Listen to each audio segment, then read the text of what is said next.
प्रणम्रीभूतस्य प्रणयकलहन्त्रस्तमनसः स्मरारातेश्चूडा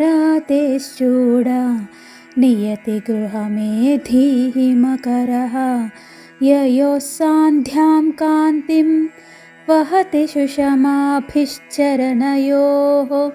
तयोर्मे कामाक्ष्या హృదయమపతంద్రం విహరతాం. ప్రణయ కలహము కలుగునని భయపడిన మనస్సు గల శివుడు అమ్మవారి పాదములందు తన శిరమును వంచెను. ఆ సమయమున పాదమునందలి సంధ్యారుణ కాంతిని శివుని జటాజూటములందున్న చంద్రుడు గ్రహించి ఎర్రనాయను.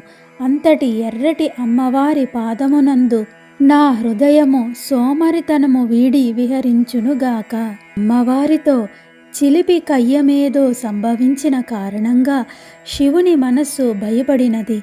పాదములపై వాలిపోయినాడు. ఆయన సిగలో నిత్య నివాసం ఏర్పరుచుకున్న గృహస్థుడు చంద్రుడు. అమ్మవారి పాదముల సంజయకాంతులు అతనికి లభించాయి. కొత్తగా వెలిగిపోయాడు. అలాంటి కామాక్షిదేవి యొక్క పరమశోభాయుతాలైన చరణములను నా మనస్సున ఏమరపాటు లేకుండా విహరించుగాక.